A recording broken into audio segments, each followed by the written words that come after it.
Mă dureau toate alea. Într-un final am ajuns la doctor și mi-a spus că am ovare polichistice și tulburări ale glandelor suprarenale.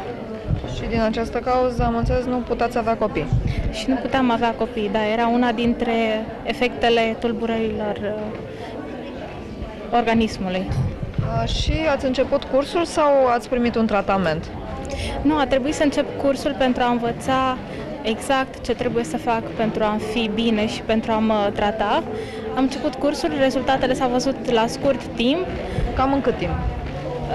Cam într-un an și jumătate deja am rămas însărcinată și când am fost, la scurt timp am fost la doctor, deja mai erau doar niște microchisturi ovariene și tulburările suprarenale deja se dispăruseră, da.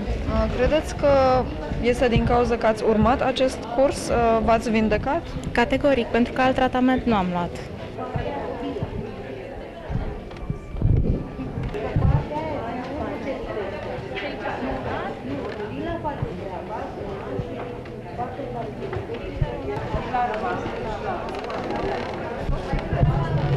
How is it possible for a woman who can't have babies because of physical problem to be fertile again? Some women came to the course only 7 days. Only during the 7 days they practice every day. And after that, because the body are regulated for me, you know, so they are the body, how do you say, like they become healthy. And the dental function can start to work very, very well. So that's why some women can have a child again. Eram foarte bolnavă, am un diagnostic foarte grav de colagenoză, e o boală de sistem care este foarte greu de vindecat, aproape deloc. Luam în 2003 19 pastile pe zi, îmi căzuse părul. Eram umflată și atunci m-am dus la Qigong. Când m-am dus, vă spun, la început am fost puțin... sceptică? Exact. Eu sunt omul care îmi trebuie, sunt tehnician, sunt om de știință, mie îmi trebuie dovadă și îmi trebuie certitudini. Și m-am dus acolo cu o motivație foarte puternică, era vorba de sănătatea mea. Din anul 2003 n-am mai luat niciun medicament.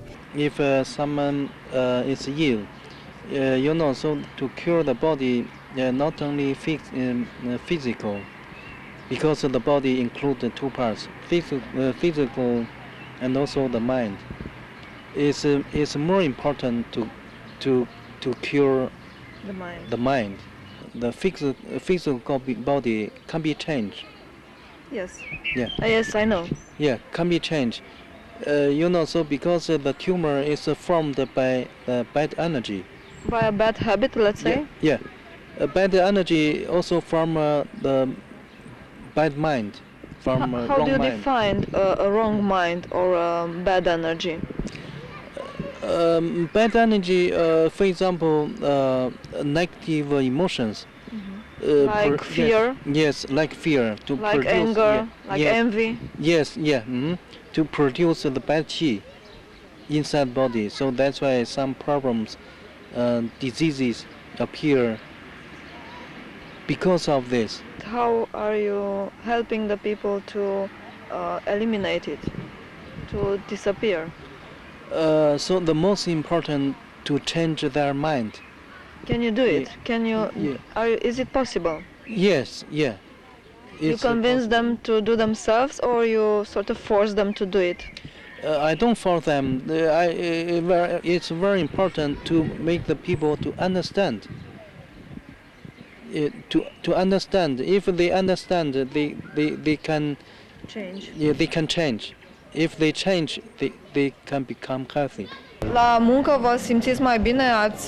În carieră? Da. Qigongul dezvoltă înțelepciunea, dezvoltă memoria, dezvoltă capacitățile latente care la oamenii obișnuiți nu funcționează. Care ar fi? Ce capacități latente avem? Asta ziceam, memorie, înțelepciune, anumite capacități de a simți, de a preveni anumite lucruri. Noastră ce vă folosiți acum mai mult ca înainte? Simt energia. Simt energia, simt oamenii. Simțiți dacă sunt buni sau răi? Exact. Simt dacă sunt bolnavi, sunt dacă sunt buni, sunt dacă sunt răi, sunt ce vor.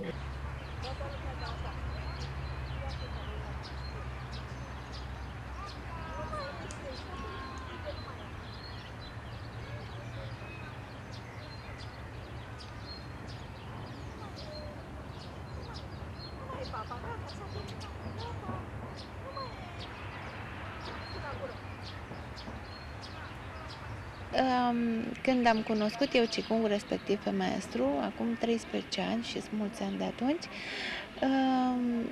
eram un om foarte timid. Dacă te uitai așa fix la mine și așteptând să spun ceva, nu mai ieșea sunetul din gura mea. Așa te intimida oricine ușor. Orice și oricine. Am trecut peste asta. Nimeni nu-și mai poate imagina că am fost vreodată timidă. Și să știi că timiditatea este un handicap. Este. Da. Am conștientizat, am devenit un om foarte puternic. Deci am conștientizat. Se vede.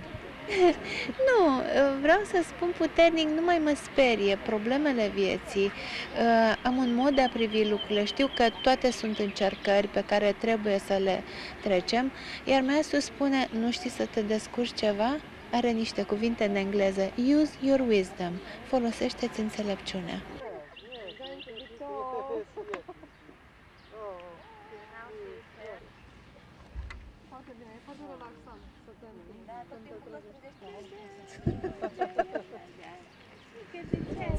Hold her closer.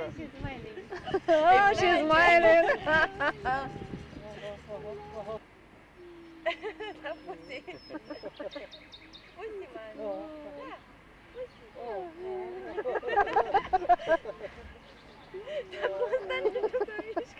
She doesn't move. It's good.